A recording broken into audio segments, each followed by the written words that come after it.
Η ζωή είναι μια διαρκής πάλη.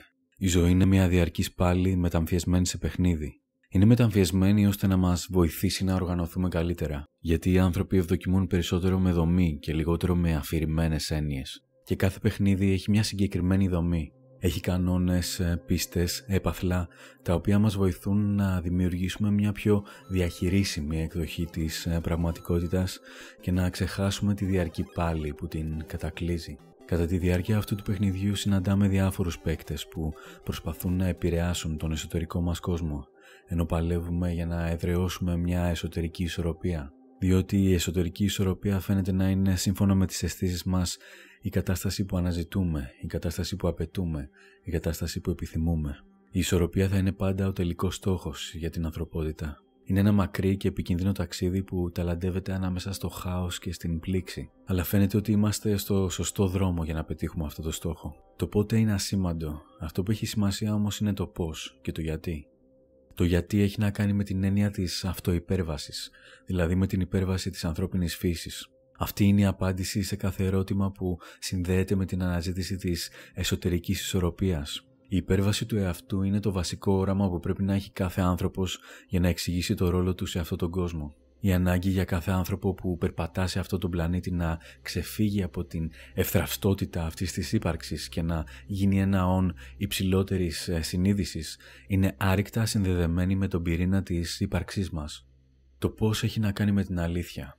Η αναζήτηση της αλήθειας οδηγεί στην αυτοϋπέρβαση και στην εσωτερική ισορροπία. Η αναζήτηση της αλήθειας κυρίως για τον εαυτό μας, αλλά και με μια ευρύτερη έννοια της ηθικής αλήθειας και της επιστημονικής αλήθειας. Η ηθική και η επιστήμη είναι δύο όροι που φλερτάρουν επικίνδυνα μεταξύ τους από την αρχή της επιστημονικής επανάστασης, αλλά ποτέ δεν κατάφεραν πραγματικά να συγχωνευτούν ή να εξελιχθούν μαζί.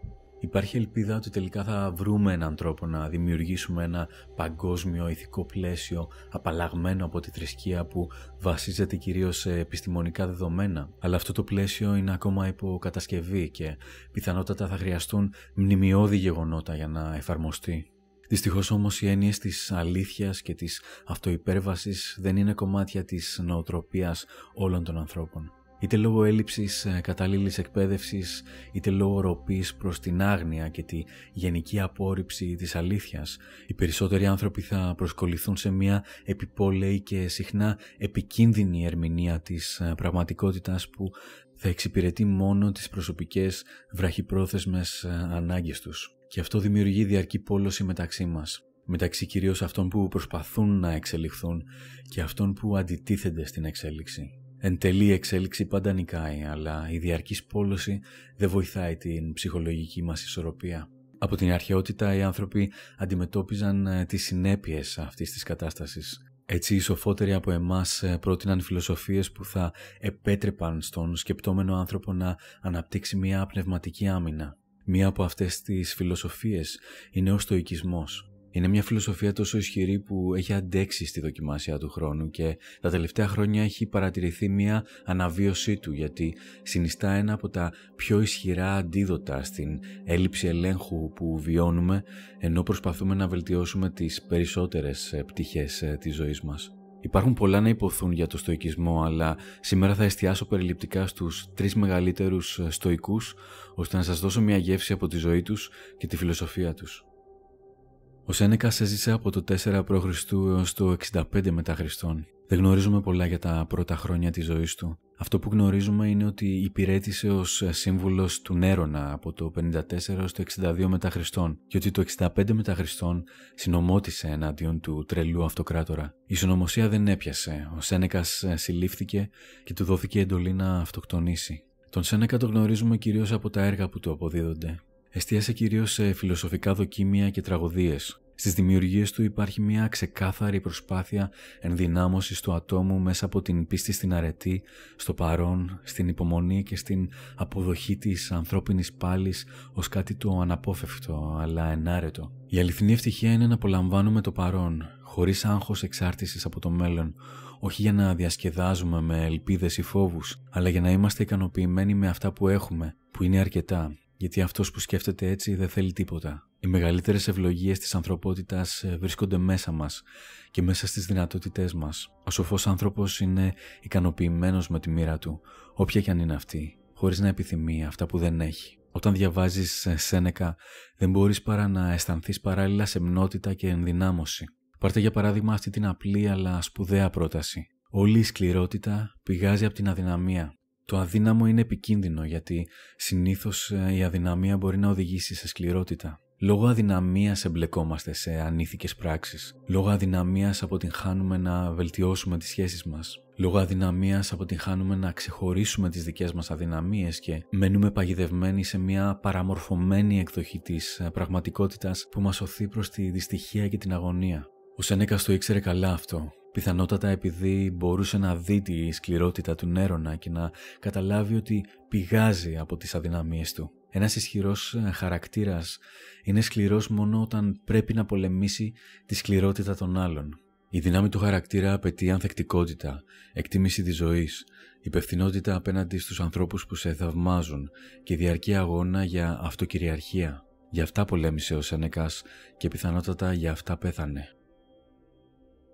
Ο Επίκτητος γεννήθηκε σκλάβος και σε όλη τη διάρκεια του ταξιδιού από σκλάβος σε φιλόσοφο αντιμετώπισε όλες τις αποχρώσεις του ταξιδιού αυτού. Αυτός είναι ίσως ο λόγος που η φιλοσοφία του είναι τόσο ισχυρή. Οι εμπειρίες του επέτρεψαν να χρησιμοποιήσει τη φιλοσοφία του ως μέσο επιβίωσης και ευημερίας. Το όνομα Επίκτητος σημαίνει κερδισμένος ή αποκτημένος. Υποθέτω ότι αυτό ήταν ένα πολύ τυπικό όνομα για τους σκλάβους εκείνης της εποχής και πιθανώς ένα όνομα που τον όθησε να αναζητά διαρκώς την προσωπική του ελευθερία.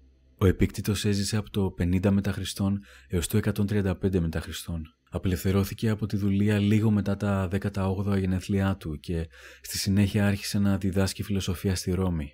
Θεωρούνταν δυναμικός ομιλητής που μπορούσε να μαγέψει τους ακροατές του και, όπως τόνισε ένας από τους μαθητές του στις σημειώσεις του, παρακινούσε τον ακροατή του να νιώσει ακριβώς αυτό που ήθελε ο Επίκτητος να νιώσει. Η βαρύτητα του εσωτερικού του κόσμου φαίνεται σχεδόν σε κάθε γραμμή που έγραψε.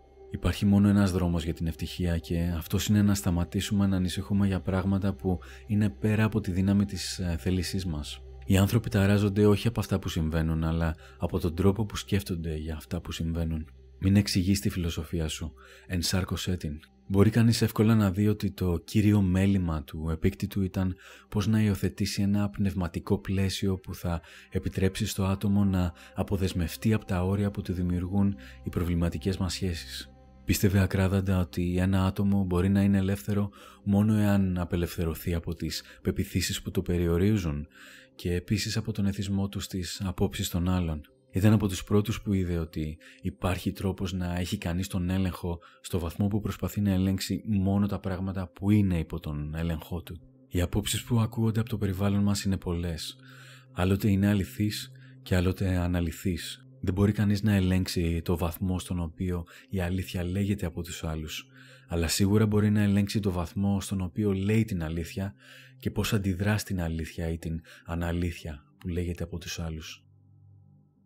Ο Μάρκος Αβρίλιος ήταν ο στοικός αυτοκράτορας. Ο Επίκτητος και ο Σένεκας ήταν φιλόσοφοι και σύμβουλοι. Ο Μάρκος Αβρίλιος βρισκόταν στην κορυφή της ιεραρχίας της εποχής του και ενέπνεε σεβασμό όχι μόνο λόγω της θέσης του, αλλά και λόγω της φιλοσοφίας του. Αυτό είναι κάτι πολύ ενδιαφέρον να εξετάσουμε. Το αρχέτυπο του αυτοκράτορα, όπως έχει παρουσιαστεί διαχρονικά, είναι συνήθως αυτό του καταπιεστή ή του ναρκισσιστή ή του αυταρχικού. Ο Μάρκος Αβρίλιος αμφισβήτησε αυτό το αρχέτυπο. Κατά τη διάρκεια της βασιλείας του χρειάστηκε να αντιμετωπίσει πολλά δύσκολα γεγονότα, μεταξύ των οποίων ήταν ο πόλεμος με την Παρθική Αυτοκρατορία, η απόθηση των βαρβαρικών φύλων, η άνοδος του χριστιανισμού και η πανόλη του Αντωνίνου. Είναι προφανές ότι αν δεν είσαι σκληρός δεν μπορείς να αντέξεις σε τέτοιες επισφαλείς περιόδους. Ο Μάρκος Αβρίλιος έκανε ό,τι περνούσε από το χέρι του για να αποφύγει όσο το δυνατόν περισσότερο τις σκληρές τακτικές διακυβέρνησης και να ακολουθήσει έναν πιο στοικό δρόμο. Επηρεάστηκε σε μεγάλο βαθμό από τον Επίκτητο, τον Ρούστικο και τον Ηράκλειτο και μπορεί κανείς να παρατηρήσει μια πιο προοδευτική φιλοσοφία στα αποφθέγματά του. Η ευτυχία της ζωής σου εξαρτάται από την ποιότητα των σκέψεών σου. Ό,τι ακούμε είναι άποψη, όχι γεγονός. Όλα όσα βλέπουμε είναι μια αντίληψη, όχι αλήθεια. Αν σε στεναχωρεί κάτι το εξωτερικό, ο ψυχολογικός πόνος δεν οφείλεται σε αυτό, αλλά στην εκτίμησή σου για αυτό. Και αυτό έχει τη δύναμη να το αλλάξεις ανά πάσα στιγμή. Δεν είναι ο θάνατος που πρέπει να φοβάται ένας άνθρωπος, αλλά πρέπει να φοβάται να μην αρχίσει να ζει ποτέ. Υπάρχει μια αισιοδοξία και θετικότητα στις απόψεις του και αυτός είναι ένας από τους λόγους που τα ρητά του ήταν πιο δημοφιλή από αυτά των υπόλοιπων στοικών. Υπάρχει αρκετή ασχήμια και αντιξοότητες σε αυτόν τον κόσμο για να μας κάνει να νιώθουμε διαρκώς απογοητευμένοι. Η επιλογή του να μην επικεντρωθεί στην ασχήμια αλλά στην ομορφιά και όχι στις αντιξοότητες αλλά στην θετικότητα είναι ο τρόπος του Μάρκο Αβρίλιου να πολεμήσει την απογοήτευση. Τα άτομα μπορούν να ενεργούν με όποιο τρόπο θεωρούν εύλογο και αυτό τους επιτρέπει να αποκομίζονται ωφέλη ή να υφίστανται συνέπειες ανάλογα με τις περιστάσεις. Η ευθύνη των πράξεων μας είναι κάτι το οποίο μπορούμε να εκμεταλλευτούμε για να ανταγωνιστούμε την ασχήμια του κόσμου γύρω μας. Γεια χαρά σε όλους. Ελπίζω να βρήκατε το βίντεο ενδιαφέρον και να σας βοήθησε με κάποιο τρόπο. Αν θέλετε, γράψτε μου στα σχόλια τις εμπειρίες σας με τον στοικισμό και επίσης ποιο θέμα θα θέλατε να αναλύσω στο επόμενο βίντεο. Καλή συνέχεια σε όλους. Τα λέμε σύντομα.